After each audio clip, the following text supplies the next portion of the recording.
Amém, irmãos. Espero que os irmãos estejam bem. Como de costume, vamos estar salmodiando no Salmo 78, a partir do versículo 26. Nós dividimos o Salmo. Salmo 78 diz assim: Fez soprar o vento do oriente nos céus, e o trouxe do sul com a sua força, e choveu sobre eles carne como pó, e aves de asas como a areia do mar, e as fez cair no meio do seu arraial, ao redor de suas habitações. Então comeram e se fartaram bem, pois lhes cumpriu o seu desejo. Não refrearam seu apetite. Ainda lhes estava a comida na boca, quando a ira de Deus desceu sobre eles, e matou os mais robustos deles, e feriu os escolhidos de Israel. Com tudo isso ainda pecaram, e não deram crédito às suas maravilhas. Por isso, consumiu os seus dias na vaidade, e os seus anos na angústia. Quando os matava, então o procuravam, e voltavam, e de madrugada buscavam a Deus, e as lembranças de que Deus era a sua rocha, e o Deus Altíssimo, seu Redentor. Todavia, lisonjeavam-no com a boca, e com a língua lhe mentiam, porque o seu coração não era reto para com ele, nem foram fiéis na sua aliança. Ele, porém, que é misericordioso, perdoou a sua iniquidade, e não os destruiu. Antes, muitas vezes, desviou deles o seu furor, e não despertou toda a sua ira. Porque se lembrou de que eram de carne, vento que passa e não volta. Quantas vezes o provocaram no deserto e o entristeceram na solidão. Voltaram atrás e tentaram a Deus e limitaram o Santo de Israel. Não se lembraram da sua mão, nem do dia em que os livrou do adversário, como operou os seus sinais no Egito e as suas maravilhas no campo de Zoã, e converteu os seus rios em sangue e as suas correntes para que não pudesse beber. Enviou entre eles enxames de moscas que os consumiram e rãs que os destruíram. Deu também ao pulgão a sua novidade e ao seu trabalho aos gafanhotos. Destruiu as suas vinhas com saraiva e os seus sicômoros com pedrisco. Também entregou seu gado à saraiva e os seus rebanhos aos coriscos. Lançou sobre eles o ardor da sua ira, furor, indignação e angústia, mandando maus anjos contra eles. Preparou o caminho à sua ira, não poupou as suas almas da morte, mas entregou à pestilência as suas vidas, e feriu a todo primogênito no Egito, primícias da sua força nas tendas de cão, mas fez com que o seu povo saísse como ovelhas, e os guiou pelo deserto como um rebanho. Até aqui. Veja, um salmo maravilhoso. Antes de nós orarmos, é importante eu falar do versículo 40 desse salmo. Versículo 40 diz assim: Quantas vezes o provocaram no deserto, e o entristeceram na solidão. Voltaram atrás, e tentaram a Deus, e limitaram o Santo de Israel. Esse é o ponto que eu quero chegar. Veja, nós entendemos pela Bíblia que tudo o que Deus quer fazer, Ele o faz, dentro da sua soberania. Existe uma linha teológica que diz o seguinte, que o ser humano pode resistir a Deus. E um dos versículos que eles usam é esse, dizendo que a atitude do povo limitou Deus de Israel. E quando você olha de bate-pronto, de maneira inadvertida, você pode até chegar a essa conclusão, mas o que eu tenho que entender?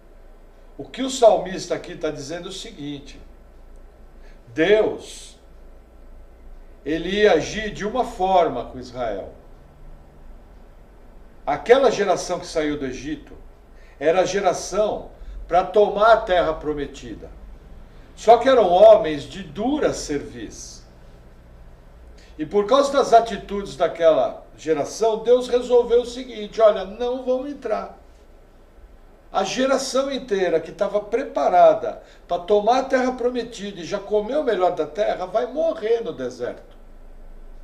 E por 40 anos eles andaram em círculo, até que o último deles caiu. E daquela geração só sobreviveram Caleb e Josué, que foram os que entraram na terra prometida. É isso que o salmista quer dizer. Que a atitude de incredulidade trouxe juízo sobre o povo. E a consequência desse juízo foi não entrar na terra prometida. E quem entrou foi a próxima geração. Amém? Amém. Vamos orar? Senhor, conforme essa explicação, que nós não sejamos um povo de coração amargo, de coração rebelde, de coração que não quer seguir a tua vontade. Mas ao contrário, Senhor, que possamos estar convictos da tua vontade, que possamos sempre querer a tua vontade se cumprindo, que sejamos um povo obediente, que ama o teu mover, que ama a tua palavra. Senhor, que nós não sejamos daqueles que retrocedem, mas ao contrário, que sejamos um povo com um coração pronto para te obedecer e com um coração que tem expectativa nas maravilhas que o Senhor pode fazer. Capacita-nos a viver essa vida, ser conosco, em nome de Jesus. Amém. Amém, irmãos? Vamos ao nosso texto base, livro dos Juízes, capítulo 3. Continuando nossa epopeia, esse livro tão maravilhoso, Juízes capítulo 3, versículo 1 diz assim: Estas, pois, são as nações que o Senhor deixou ficar, para por elas provar a Israel, a saber, a todos os que não sabiam de todas as guerras de Canaã. Até aqui. Vamos orar pela palavra. Senhor, nós oramos em nome de Jesus pedindo que o Senhor venha nos ensinando a tua palavra, os teus altos caminhos, que nós possamos ser edificados nessa noite e que o Senhor venha me capacitando, Senhor, a transmitir a palavra com graça, com vida, e que eu possa ser um instrumento para falar o coração dos meus irmãos. Em nome de Jesus. Amém. Amém. Amém, irmãos? Veja que interessante, eu vou ler o parágrafo inteiro, a passagem inteira, relendo o versículo 1. Estas, pois, são as nações que o Senhor deixou ficar, para por elas provar a Israel, a saber, a todos os que não sabiam de todas as guerras de Canaã. Tão somente para que as gerações dos filhos de Israel delas soubessem, para lhes ensinar a guerra, pelo menos os que dantes não sabiam dela. 5 príncipes dos filisteus, e todos os cananeus, e sidônios, e heveus, que habitavam nas montanhas do Líbano, desde o monte Baal-Hermon até a entrada de Amate. Até aqui. Veja, o que o livro de Juízes nos ensina? Que tiveram nações que não foram conquistadas. E qual o motivo que elas não foram conquistadas? A vontade de Deus. Deus não entregou esses inimigos na mão de Israel.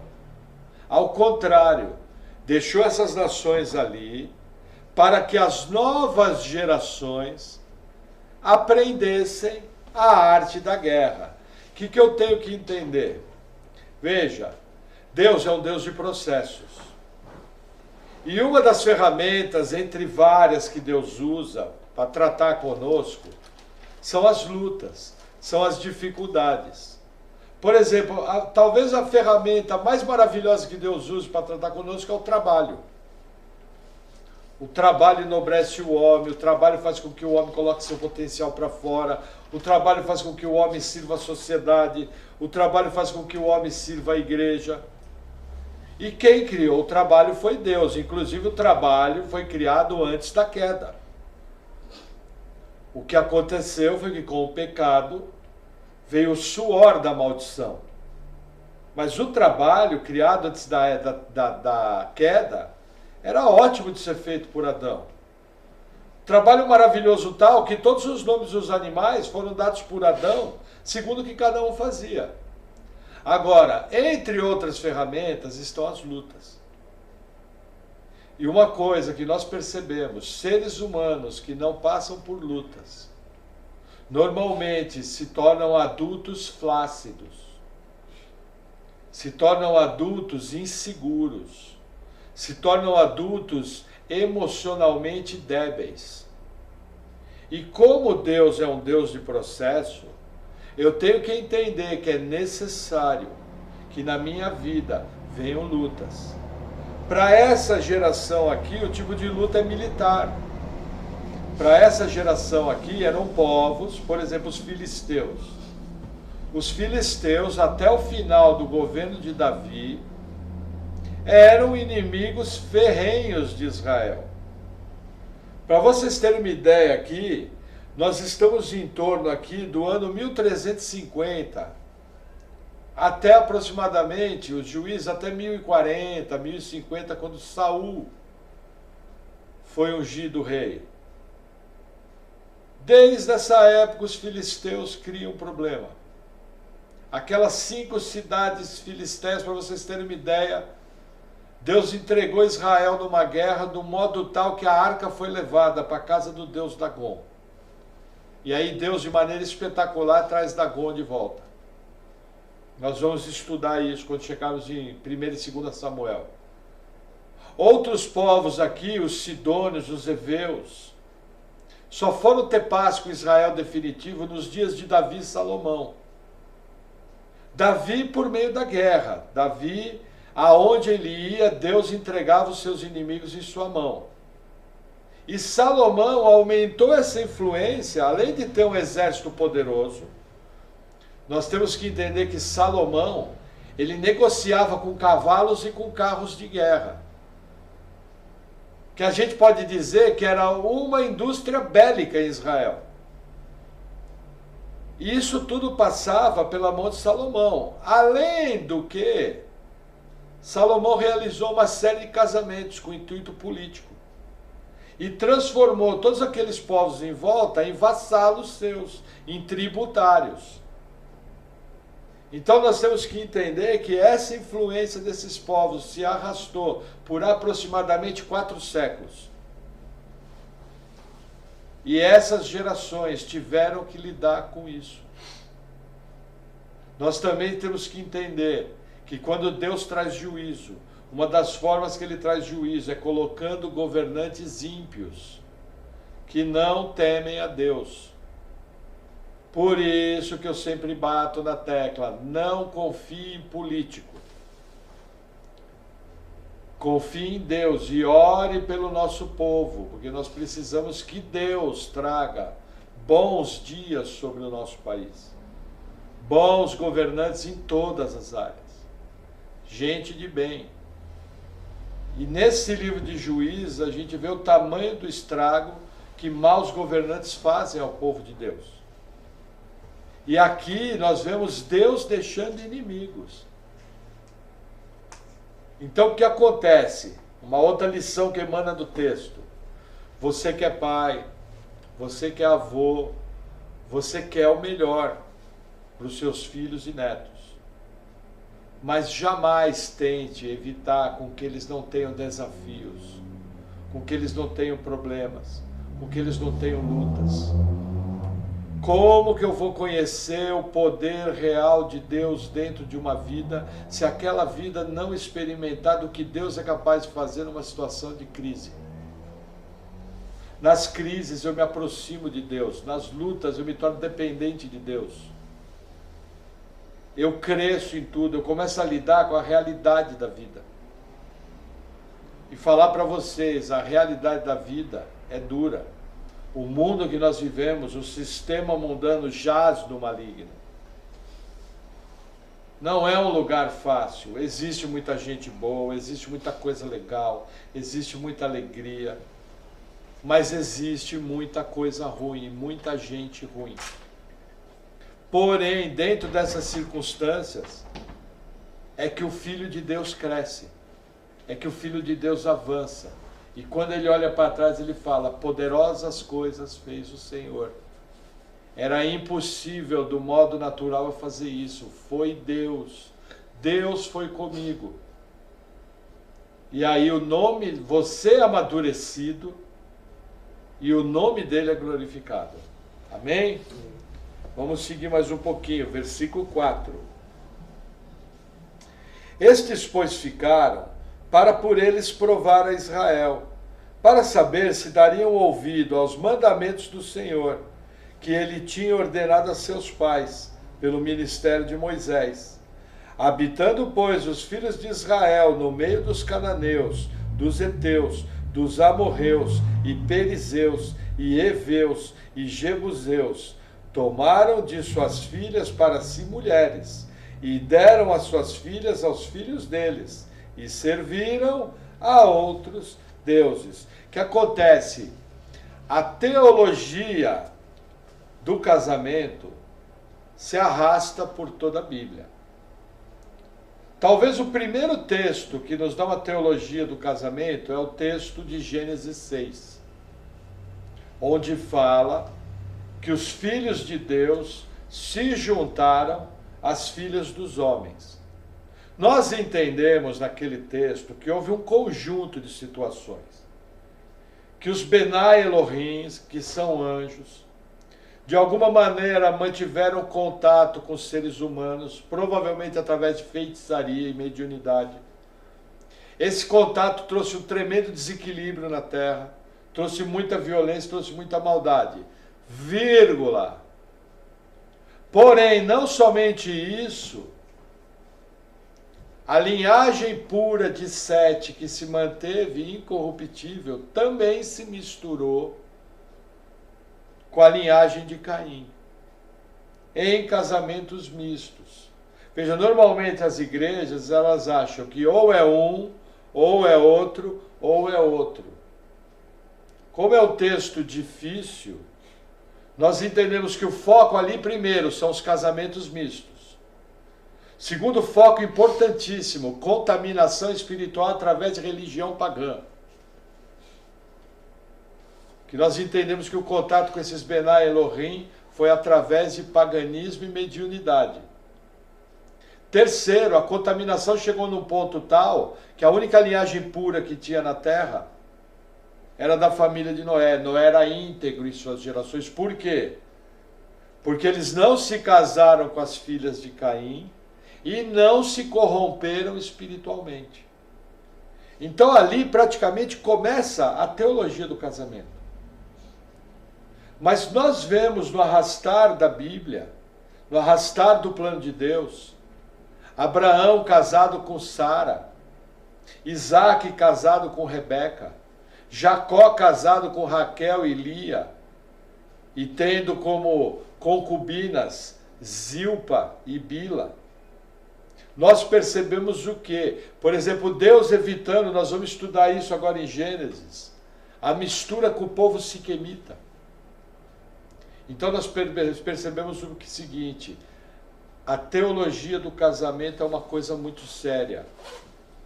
E ela vai culminar no Novo Testamento, em 1 Coríntios 7, quando Paulo autoriza as viúvas a se casarem. Portanto, que seja no Senhor. Esse texto nos mostra que crentes só podem se casar no Senhor. Porque senão vai dar muito problema. E não foi diferente aqui no livro de Juízes. Salomão, gente, o homem, talvez o homem mais sábio que já pisou nesse planeta depois de Jesus Cristo. Salomão permitiu que suas mulheres corrompessem o seu coração e queimou incenso a outros deuses. Um homem completo, um rei extremamente capacitado, extremamente sábio. Num ponto tal que a descendência de Salomão perdeu 10 tribos e o reino se dividiu. Então, se um homem como Salomão se perdeu, imagina nós. E esse povo aqui, inadvertidamente, tomou mulheres. E ao tomar mulheres, entenda, ou você influencia, Ou você é influenciado. Por exemplo, Isaac.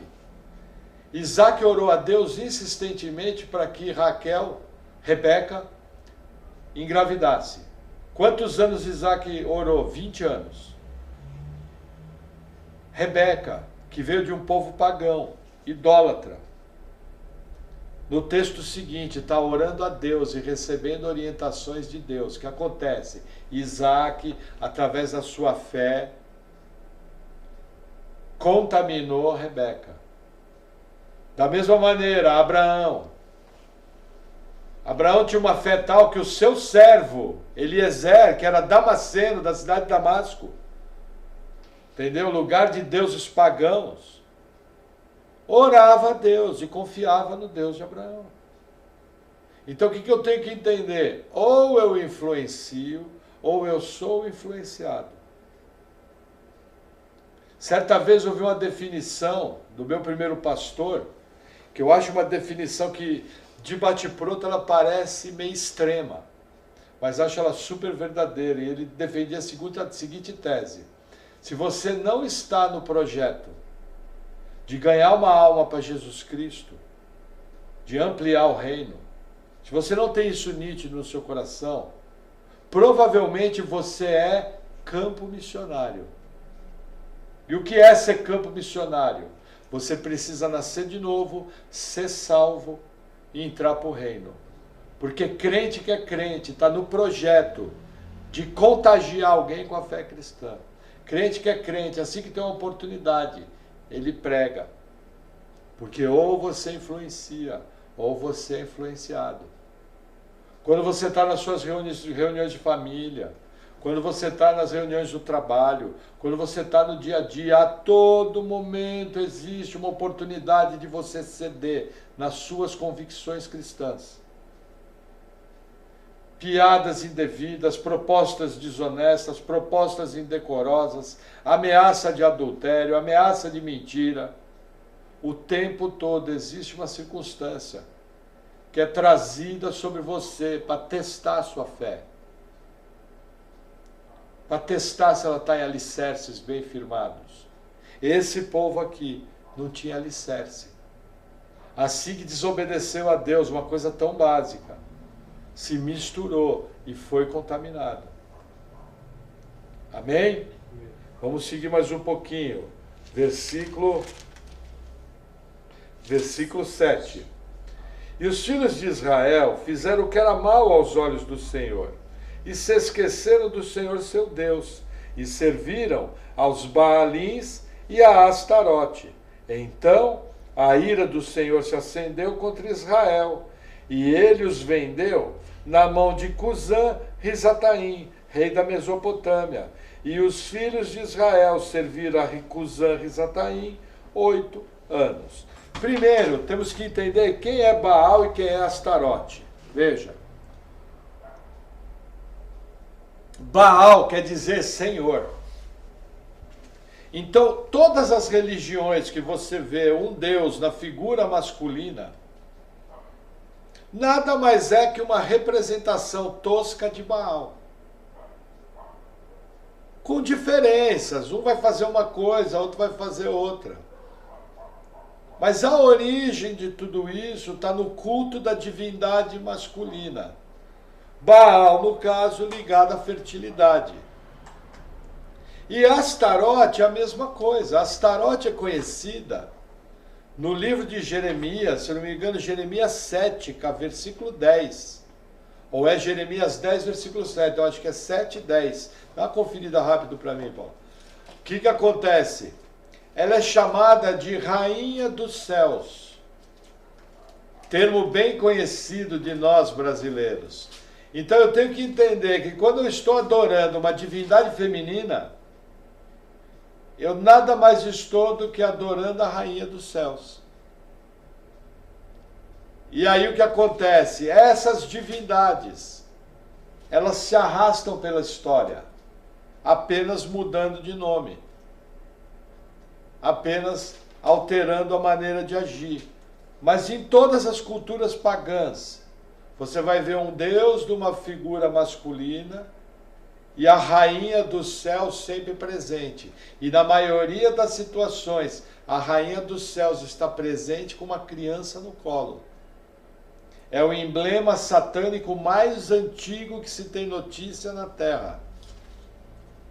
Por que eu falo emblema satânico? Porque por trás do ídolo existe um demônio. Amém? Amém. Vamos avançar mais um pouquinho. Versículo 9. E os filhos de Israel clamaram ao Senhor, e o Senhor levantou aos filhos de Israel um libertador, que os libertou, Otiniel, filho de Kenaz, irmão de Calebe, mais novo do que ele. E veio sobre ele o Espírito do Senhor, e julgou a Israel, e saiu a peleja. E o Senhor entregou na sua mão a Cusã-Risataim, rei da Síria.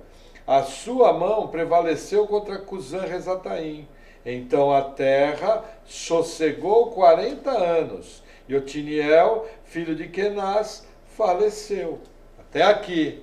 O que acontece? Qual é o versículo? 7:18. 7:18. Queimaram incenso à rainha dos céus, não é isso? Uhum. Lê para mim.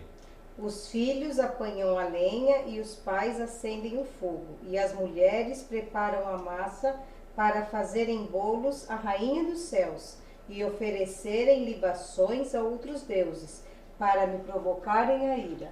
Entendeu? Astarote é conhecida na Bíblia como Rainha dos Céus, é o principal título dela. Entenderam? Agora, deixa eu falar uma coisa para vocês. Tem gente que quer dizer que não pode fazer bolo de aniversário por causa desses bolos na Bíblia. Nada a ver. Isso é besteira. Isso não tem nada a ver, já perdeu o seu sentido. É um alimento, então assim, nós precisamos tomar cuidado. É que nem o Rá-Tim-Bum. Por muito tempo na minha vida, eu achava que Rá-Tim-Bum era uma invocação maligna. Até que eu descobri que o Rá-Tim-Bum é o barulho da fanfarra. A fanfarra vem tocando, pá, pá, pá, pá, pá, parará, tim, bum. É o que o pessoal tenta imitar. Então assim, gente, eu sou envolvido com batalha espiritual, sou envolvido com libertação, acredito na realidade do mundo espiritual, não sou a favor, sou meio puritano, não sou a favor de nenhum tipo de contaminação, mas assim, sem pataquada, sem encontrar coisa onde não existe. Tem gente deixando de correr atrás da verdadeira espiritualidade, da verdadeira visão espiritual, de coisas que realmente importam, porque está querendo ver o diabo em tudo. Ó, isso que aconteceu com Cusã-Risataim foram 8 anos de tristeza. Aí Deus teve que levantar o sobrinho de Calebe, casado com a filha de Calebe. Nós já estudamos isso no capítulo 1 de Juízes. E Otiniel, ele derrota Cusã-Risataim e por 40 anos ele mantém a terra em ordem. Só que aí Otiniel morre. Já ensinei para vocês, sem profecia, o povo perece. Quem era a mão forte ali? Quem era o camarada que, por exemplo de Calebe, e com certeza exemplo também de Josué, aquele jovem revestido do poder do Espírito Santo. Que nós temos que entender que o Espírito Santo no Antigo Testamento não é como hoje. Hoje o Espírito Santo habita em você de maneira definitiva, como selo da promessa. No Antigo Testamento o Espírito Santo era temporário. E somente alguns líderes, alguns profetas e alguns reis o tinham. Tanto é que Davi clamava: Senhor, não retires de mim o teu Espírito. Então Otiniel, ele recebeu o revestimento do Espírito Santo para um propósito, que era, primeiro, libertar de Cusã-Risataim, e segundo, manter a terra em ordem por 40 anos. o que ele fez muito bem. Foi uma época de paz. Você pode ter certeza que no meio daquele povo rebelde, enquanto estava os 40 anos em ordem, tinha um monte de gente bicudo, doido para desobedecer a Deus. Quer ver a prova disso? Vamos avançar, versículo 12. Porém, os filhos de Israel tornaram a fazer o que era mal aos olhos do Senhor. Então o Senhor fortaleceu a Eglon, rei dos Moabitas, contra Israel, porquanto fizeram o que era mal aos olhos do Senhor. E reuniu consigo os filhos de Amon e os amalequitas, e foi, e feriu a Israel, e tomaram a cidade das palmeiras. E os filhos de Israel serviram a Eglon, rei dos Moabitas, 18 anos. Veja, Otiniel morreu, ficou sem juiz. O povo desobedeceu. Deus, na sua soberania, fortalece a Eglon, rei dos Moabitas. Eglon faz uma aliança com os filhos de Amon, que eram descendentes todos de Ló, e com os amalequitas. E eles vêm e tomam a região ali de Jericó, a cidade das palmeiras. Lembra que eu expliquei? Ali era uma região de oásis, com muita água, muito propício à vida, conhecido como Cidade das Palmeiras. É uma região toda. Só que agora o caldo engrossa, não foram apenas 8 anos. Foram 18 longos anos. Isso é uma coisa terrível. Por quê?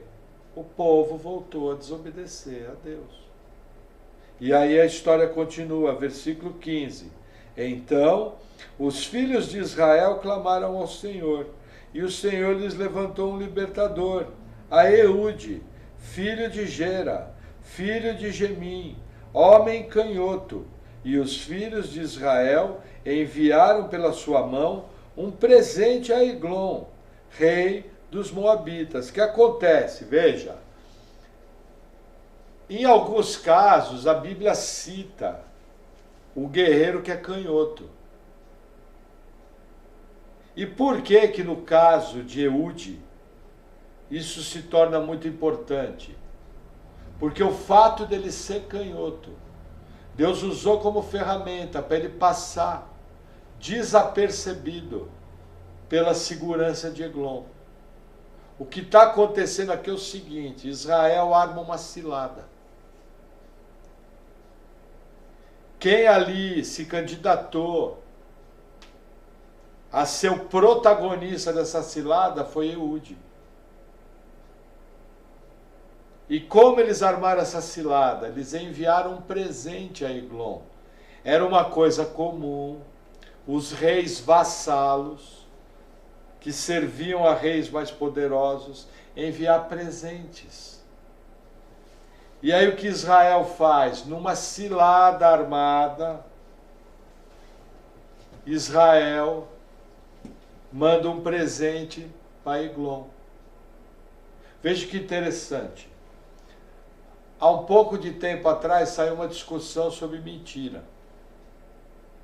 E tem alguns crentes que acham que você não pode mentir em nenhuma hipótese. Esse caso aqui eu teria problema. Assim que Eglon, vamos supor a situação, Eglon encontra Eude. Oi, Eude, tudo bem? O que você veio fazer? Que presente lindo! Aí Eude fica vermelho, começa a suar e fala: Eglon, eu sou crente, eu não posso mentir, eu vim aqui para matar você. Afinal, o crente não pode mentir. O que eu tenho que entender? Isso aqui é guerra. Isso aqui são vidas. Os inimigos de Israel várias vezes eram cruéis. Existe registro de inimigos que abriam a barriga de mulheres grávidas. Existe registro de inimigos que empalavam os seus adversários vivos.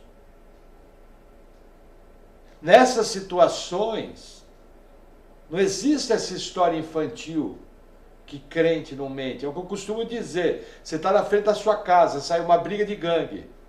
um jovenzinho ferido vai ser morto, entra na sua casa, aí a gangue vem atrás. Aí eles perguntam para você, você viu tal cara? E você fala e para, eu sou crente, não posso mentir, ele acabou de entrar aqui, pode entrar lá e matar.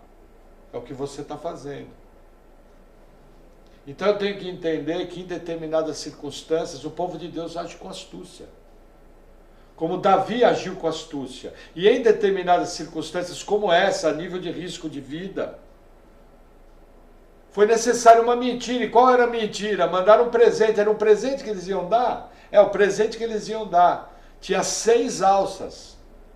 E um buraco bem fundo para ser enterrado. Era um caixão. Esse era o presente que eles iam mandar.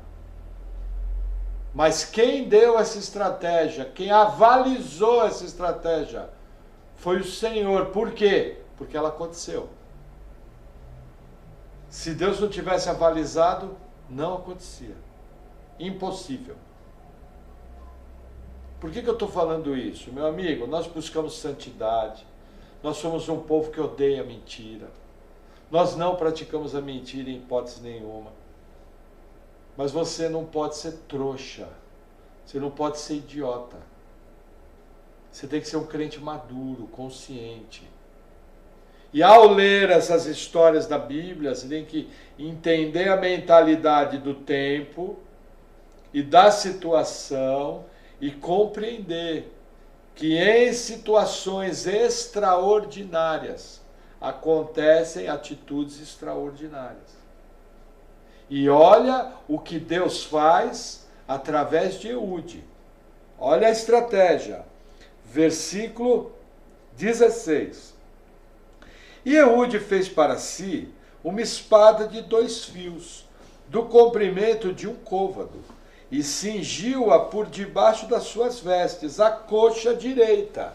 Isso aqui foi a primeira armadilha. O que é uma espada de 2 gumes? É o que a gente conhece aqui no Brasil como peixeira. A peixeira nordestina, ela tem fio dos 2 lados. Um côvado é de 45 a 50 centímetros. E qual foi o handicap? Eude era canhoto. Quando você é destro, o seu local de saque é o lado esquerdo. Quando você é canhoto, o local de saque é o lado direito. Pelo fato de Eude ser canhoto, ele conseguiu esconder essa lâmina na coxa direita. O que fez com que a espada ficasse escondida da segurança pessoal de Eglon. Entenda, gente, o mundo não mudou. Todos os reis têm uma guarda pessoal. Você não chega diante de um rei na maior boa. Não é assim. Ninguém é bobo, todo mundo quer o pescoço dos reis. O rei é cheio de inimigo.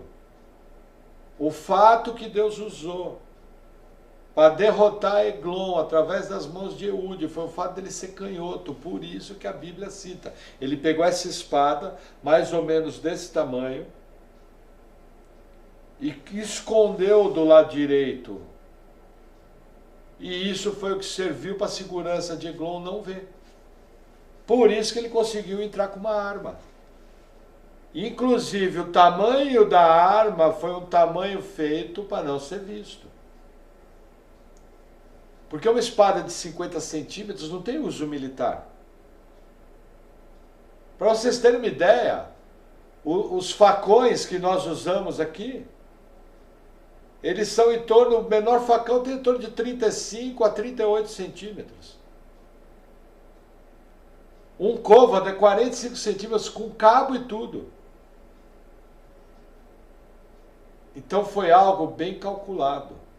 Foi algo bem planejado. E Deus garantiu que acontecesse o sucesso da missão. E aí o texto continua. Versículo 17. E levou aquele presente a Eglon, rei dos Moabitas. E era Eglon, homem muito gordo. E sucedeu que, acabando de entregar o presente, despediu a gente que o trouxera. Porém, ele mesmo voltou das imagens de escultura que estavam ao pé de Gilgal, e disse: tenho uma palavra secreta para ti, ó rei. O qual disse: cala-te. E todos os que lhe assistiam saíram de diante dele. Qual é o quadro aqui? Era muito comum os povos pagãos associar as vitórias militares aos seus deuses. Quando Eglon estabeleceu seu acampamento em Gilgal, ele trouxe todos os ídolos que eram adorados pelos moabitas, amonitas e amalequitas. O que Eude faz? Eude entrega o presente e despede o povo que foi com ele. Só que Eude retorna e fala para o rei: rei, eu tenho uma palavra. O que é uma palavra de Deus? Secreta para você. Novamente, a palavra que Eude tinha era uma espada de 45 centímetros. Mentiu de novo. A palavra que Eude tinha era um caixão de 6 alças para Eglon. Só que Deus, na sua providência, garantiu o resultado tal do plano, que Eglon ficou curioso e falou: fica quieto. Por quê? Porque Eglon queria ouvir em secreto. Isso veio da parte do Senhor. Eglon podia chegar ali, na frente de todo mundo, e falar: olha, pode falar. Somos todo mundo ouvido. Inclusive, ó, essa galera que está aqui comigo, vai todo mundo julgar o que você falou. Mas não, olha o que a providência de Deus arranjou. O texto continua. Versículo 20. E Eude entrou numa sala de verão, que o rei tinha só para si, onde estava sentado, e disse: tenho para dizer-te uma palavra de Deus. E levantou-se da cadeira. Então Eude estendeu sua mão esquerda e tirou a espada da sua coxa direita e cravou-lhe no ventre, de tal maneira que entrou até o cabo após a lâmina, e a gordura encerrou a lâmina, porque não tirou a espada do ventre, e saiu-lhe o excremento. O que aconteceu? Eles entraram para uma sala secreta, somente Eude e Eglon. Eglon abriu mão da sua guarda pessoal, caiu na cilada, caiu na armadilha. E quando Eude fala: vou ter uma palavra, Eglon levanta. Quando Eglon levanta, Eude saca da arma, enfia na barriga, no ventre de Eglon, de uma maneira tal que, como ele era um homem muito gordo, entrou com cabo e tudo, a gordura deve ter se dobrado. E o golpe foi tão forte que Eglon coloca para fora todas as fezes, mas até isso estava dentro do plano de Deus. Por quê? Gente, falar uma coisa, hein? Na boa, o cara precisa ser macho para pegar uma espada de 50 centímetros e enfiar na barriga do outro. Com essa violência aqui. Tem muita gente que não tem essa coragem. Mas ele não estava lutando apenas por ele. Ele estava lutando por um povo que estava sendo oprimido há 18 anos. Uma opressão tal que Deus ouviu o clamor do povo e capacitou Eude a fazer isso. E Eude vai, num plano extremamente arriscado, ele vai lá no ninho da serpente e, de maneira ousada, na primeira oportunidade, ele acaba com o problema de uma vez. Bota para quebrar.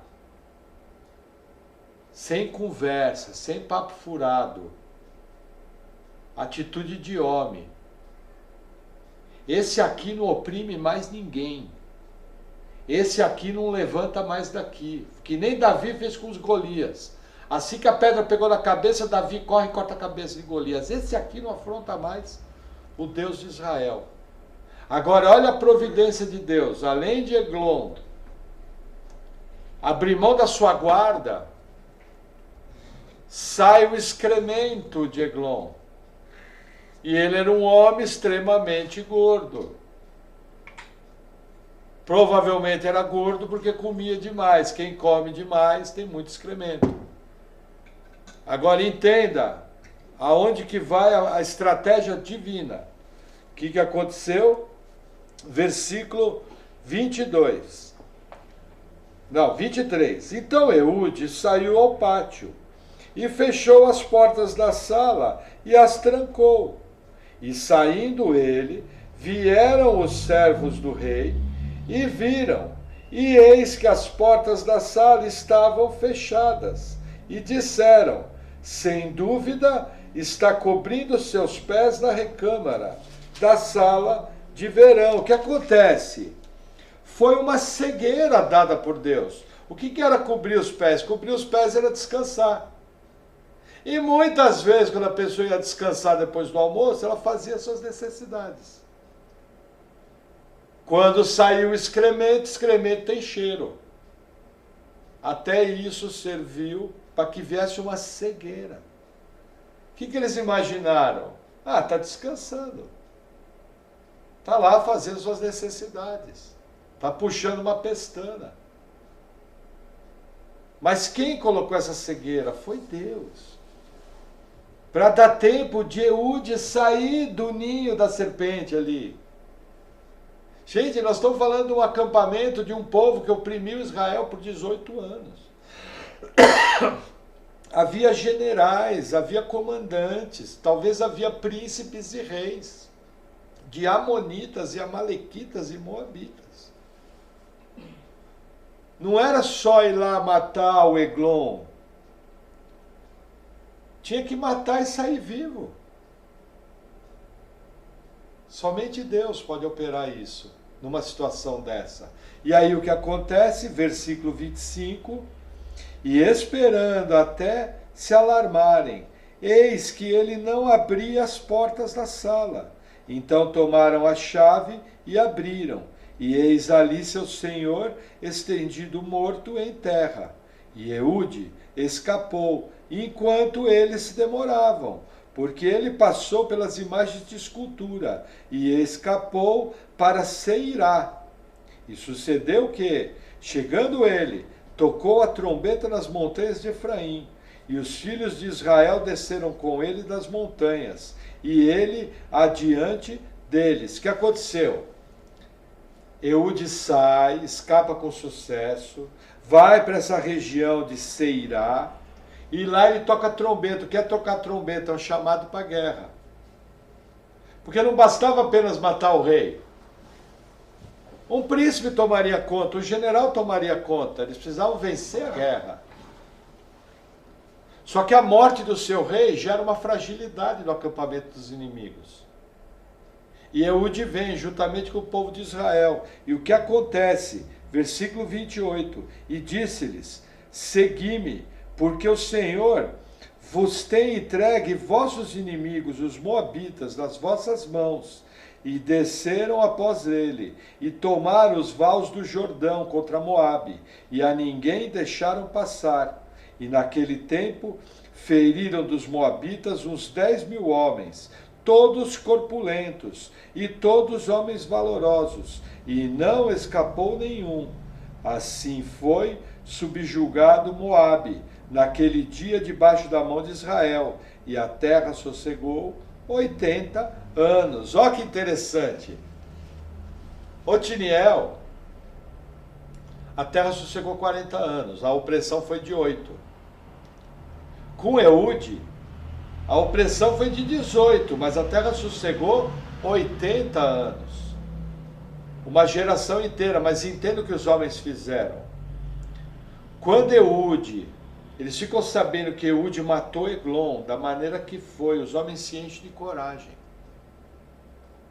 E descem contra um exército poderoso. Fala que o exército de Moabe aqui, 10.000 homens corpulentos. E eles não deixam escapar um com vida. Novamente, arranca com raiz e tudo. O arrancar com raiz e tudo provocou 80 anos. Porque não adianta você vencer os problemas parcialmente. Se você procrastinar, se você adiar a resolução do problema, o problema aparentemente some,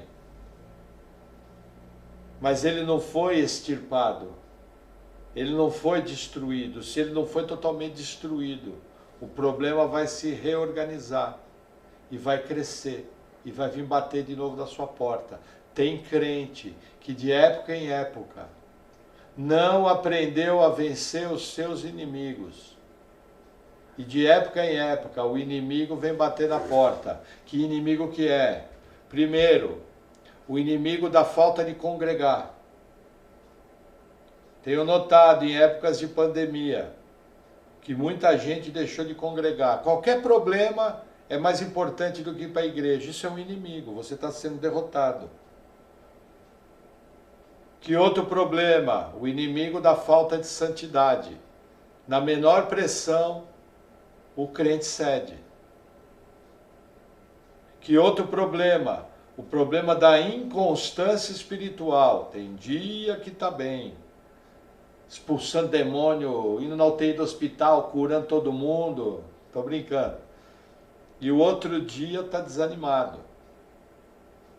Que outro problema? O problema do mau gênio. Um dia acorda cheio de frutos do Espírito. Outro dia está lotado do fruto podre da carne. E assim é a vida de muitos crentes em várias áreas. Tem crente, por exemplo, que se desorganiza de maneira muito fácil na área financeira. Tem crente que vira e mexe tem problema no seu casamento porque não deu resposta. Tem crente que vira e mexe tem filho desobediente porque não tem uma postura bíblica de corrigir os filhos de postura bíblica e colocar o filho no lugar de filho. O que vai acontecer? O filho vai pegar a ripa da sua mão e vai encher você de ripada. Uma maneira figurativa. Aprenda a vencer seus inimigos, aprenda a dar a resposta. Gente, isso acontece até comigo, quando eu não vigio, eu caio no mesmo problema.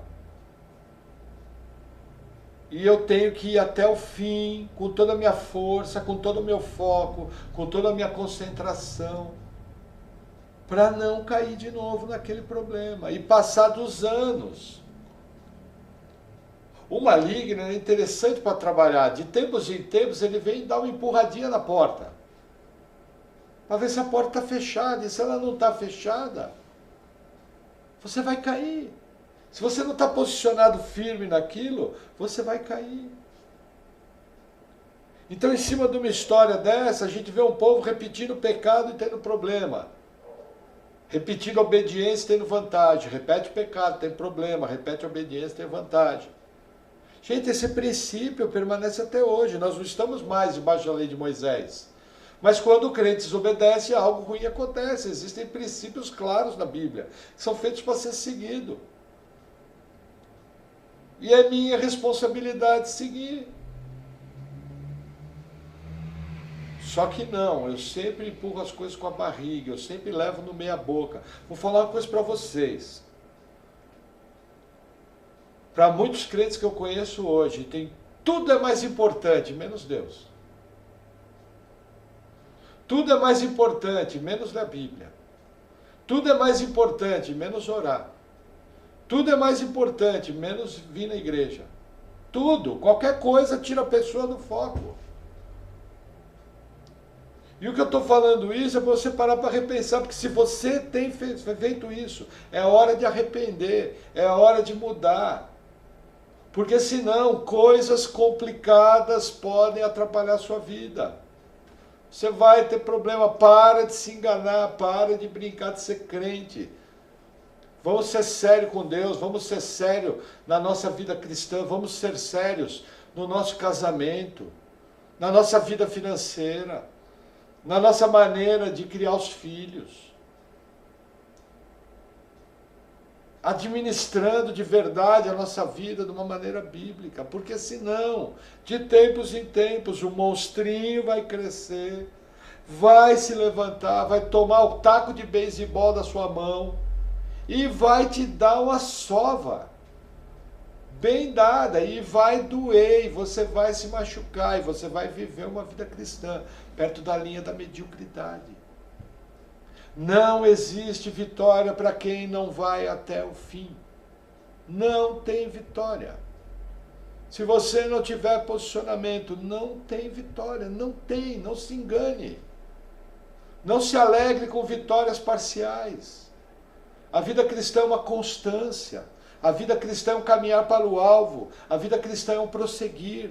É um cumprir a carreira, combater o bom combate. Nós estamos iniciando o livro de Juízes, vocês vão ver uma repetição. Obediência, juízo. Obediência, bênção. Desobediência, juízo. Repetidamente, repetidamente. Entenda, cada rei desse aqui que vinha vencer Israel, não parava na fronteira do estado e falava, eu vou entrar aí. Pessoas morriam. Mulheres ficavam viúvas. Crianças ficavam órfãos. Existem consequências dos nossos pecados que são extremamente sérias. De Deus, Gálatas 6, de Deus não se zomba. Aquilo que o homem plantar, certamente colherá. Por quê? Olha o último versículo do capítulo 3, para encerrar.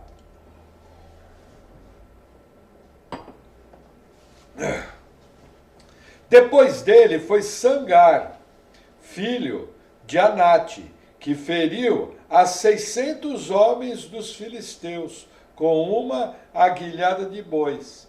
E também ele libertou a Israel. Veja, novamente o povo cai.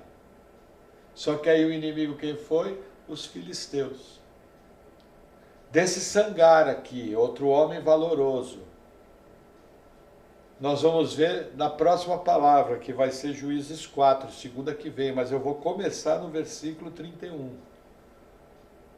Porque o que esse camarada fez aqui se equipara aos valentes de Davi. Desde a estratégia, desde a arma que ele fabricou, o que ele usou para vencer os filisteus. Outro detalhe, havia uma diferença tecnológica. Na época do livro dos Juízes, os filisteus tinham uma tecnologia de lidar com os metais superior à tecnologia de Israel. É a mesma coisa que você lutar, alguém que tem um fuzil automático, você lutar com um revólver 38. O revólver 38 mata? Mata, mas o cara precisa ser bom para vencer um cara com fuzil. Mas o que eu quero que você entenda aqui, não quero sair dessa questão. Cuidado. Não abaixe o preço. Não quebre sua consagração por nada. Busque santidade. Seja intenso no Senhor. Ame ao Senhor de todo o seu coração. Problemas existem. Não seja você que os cause. Desculpe o peso da palavra. Para de ser frouxo no seu compromisso com Jesus Cristo. Para de abaixar o preço da sua fé. De uma vez por todas entenda, a sua vida devia ser assim. Já falei isso 1000 vezes. Bom, essa semana, além de congregar na segunda, na quarta e no domingo, o que eu vou fazer? Os meus dias dessa semana, além de eu orar diariamente, o que eu vou fazer?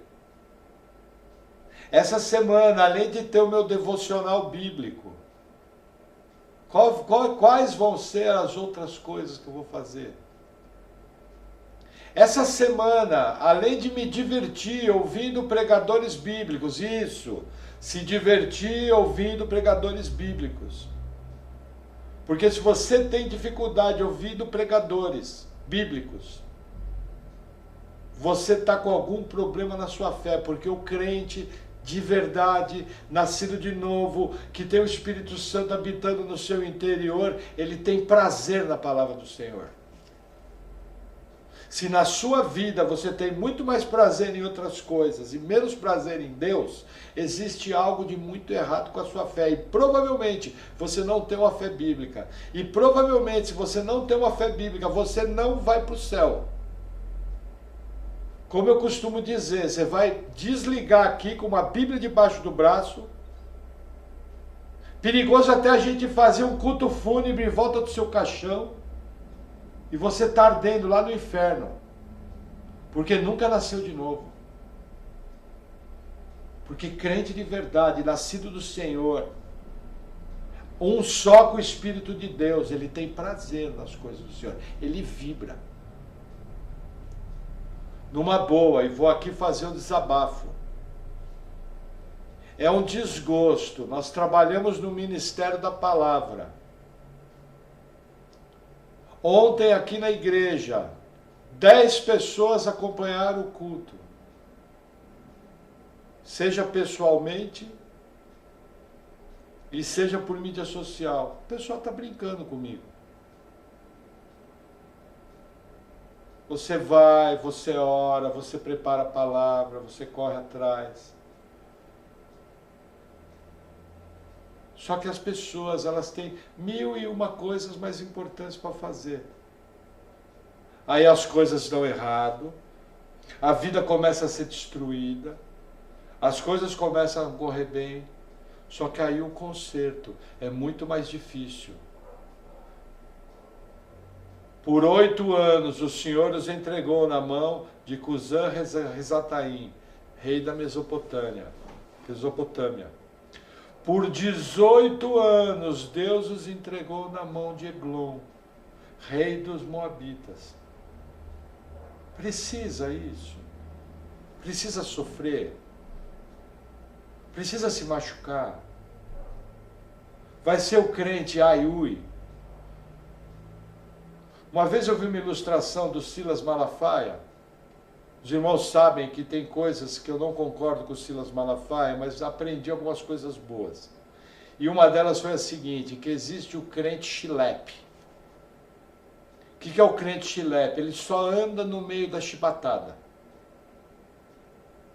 Ele leva uma vida cristã tão sem compromisso, mas como ele é nascido de novo, Deus vem e dá-lhe uma nas costas. Quando ele toma uma seringada nas costas, ele, ai, ui, ai, outra seringada gostosa, e aí começa a andar. É uma verdade. É uma verdade. Esse irmão foi usado para falar a verdade. Agora eu pergunto, precisa isso? Precisa ser alguém que só se movimenta em época de crise? Não precisa. É muito mais bacana, é muito mais coerente, é muito mais gracioso. Andar com prazer. Andar debaixo da guarda do Senhor. Numa obediência simples, num nível de compromisso simples, sem colocar nada no lugar de Deus. E dessa maneira, comer seu pão sossegadamente, crescer em graça, crescer em fé, crescer no conhecimento do Senhor. Evite sofrimento desnecessário. Gente, as coisas ruins da vida machucam. As coisas ruins da vida marcam a gente para sempre. A graça opera, mas dói. Não precisa. A Bíblia nos ensina em Provérbios que o homem de dura cerviz, vou parafrasear, que o homem de dura cerviz, ele é chamado a atenção várias vezes e não obedece, até que Deus vem e traz um juízo sobre ele que não tem mais conserto nenhum. Isso é uma verdade. Pare para pensar, reflita na sua vida, acerte prioridades e de uma maneira simples. Gente, isso é de hoje para amanhã, é ir dormir hoje e acordar amanhã. E manter. Viver uma vida cristã bíblica, simples e tranquila. Quero ver se você não vai sofrer menos, quero ver se não vai encontrar mais paz, quero ver se você não vai ter mais alegria. É simples. Vida com Deus é simples, é através da graça. Amém? Vamos orar? Senhor, Obrigado por suas palavras. Eu oro em nome de Jesus pedindo pela minha vida e pela vida dos meus irmãos, que o Senhor venha nos dando sabedoria, que o Senhor venha nos dando força, venha nos dando discernimento das coisas que estão erradas. Não permita, Pai, que caiamos em desobediências e juízos desnecessários, que são contra a Tua boa vontade. Não permita, Senhor, que nós afrouxemos na fé, mas ao contrário, que possamos viver uma vida cristã cheia de graça, cheia de vida e cheia do conhecimento do Senhor. Pai, nós sabemos que isso é possível através do Teu poder, mas compreendemos, pela verdade da Tua palavra, que é uma responsabilidade nossa fazermos escolhas corretas e vivermos uma vida cristã intensa e abundante. Em nome de Jesus, amém.